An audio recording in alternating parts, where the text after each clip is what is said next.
Today we are acknowledging PTSD Awareness Day, post-traumatic stress disorder. That's what it stands for. It is a form of mental illness with varied causes and treatments. It's something we didn't really talk about until recently. That's right, probably like the last decade or so. You know, famous people like Simone Biles has spoken out about her struggles with PTSD.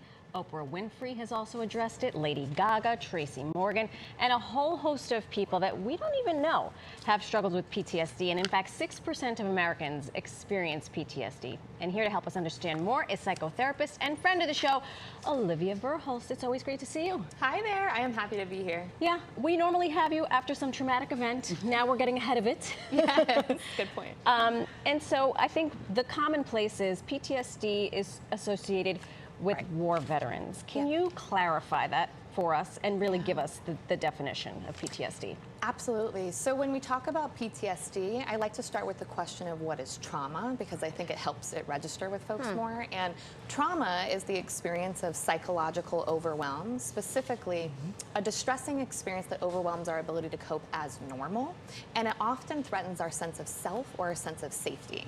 PTSD does not always develop after trauma, but when it does not discriminate. It is not just for war veterans, and it includes experiences of avoidance of situations, re-experiencing, so like intrusive thoughts, flashbacks, memories, negative changes in mood and cognition, and hyper-arousal. Yeah.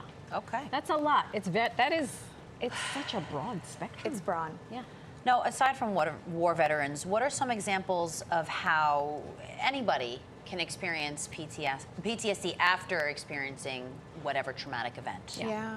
So it's interesting, as I stumbled across the study that shows that there is over 600,000 combination of symptoms or manifestations of PTSD. Hold up. Oh, more than 600,000? Yes, because there's different combinations of symptoms and ways it can manifest. Right. So I think that's like an interesting fact to kind of chew on here, but I'll paint two really quick pictures for you on how it can show up for people outside of vets. One is, say there is a person with a sexual assault history. Say this person is a man, because men and sexual trauma don't get enough recognition in the media.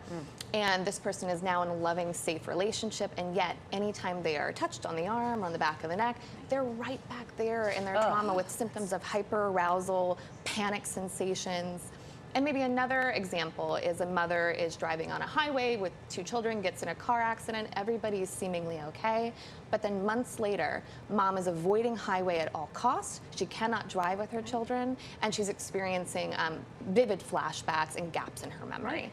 Those are examples, just to name two. Which those examples they're so varied, and we were talking earlier, you know, I went through a chunk of time where I was constantly getting laid off. So anytime a manager would say, hey, Marisol, or I'd get the email, hey, Marisol, I need to speak to you, I'd be like, oh God, this is it. This is where it ends. And I literally could feel like my heart would palpitate. I would get sweaty. And so it takes a lot of work on myself to, when I get an email from my boss, not think, oh God, I'm gonna I'm gonna get fired. But I think that speaks to how wide and broad PTSD can really be.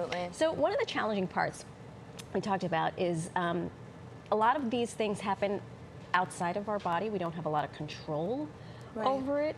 Can you talk about the trauma response? Yeah. So what's interesting is our mind and body have really brilliant ways of protecting themselves during traumatic events. And sometimes that does look like the things we hear about: fighting, flighting, freezing, fawning, which is that more people-pleasing or appeasing to get out of a threatening situation. And what's interesting is I think a lot of victim blaming happens from the outside looking in, because we're observing these events or hearing about them with a rational brain thinking perspective. But in the moment of trauma, our prefrontal cortex, which is our rational decision-making thinking brain, it kind of is inhibited and shuts down. So we are relying on other protection mechanisms in our body, like the freeze response, for example, dissociating, numbing, where think about it. Our body is there perhaps enduring a trauma, but our mind in its brilliant way is protecting itself and shutting itself down.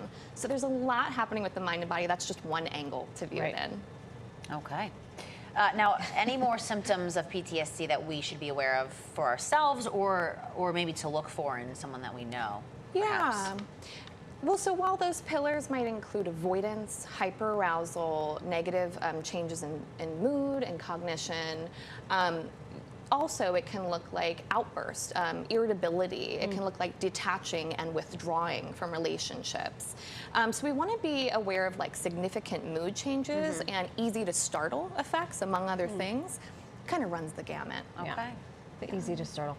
So something, as though PTSD weren't enough, there is an even more popular version of PTSD. Can you talk to us about it? Complex trauma. Yes. What is Complex this? PTSD. So complex trauma, that term was born from the need to recognize other adverse experiences that are not in that acute single incident. They're the cumulative, often relational experiences in an interpersonal context. It can look like growing up with domestic violence. It can look like rage in the home, chronic racism. It's the repeated experiences of trauma that keep us feeling unsafe in kind of a chronic way. This happens like, you know, we're born wired to trust our caregivers, and that can be a betrayal trauma when we can't. Oh, yeah. So that's what complex trauma is, and it is pervasive. So we need to be looking at that and talking about it more. So thank you for asking me about that. Well, thank you for all of that and for educating us and our viewers. Olivia Verhulst, as always, Thank pleasure having you. Pleasure. Thank you so much.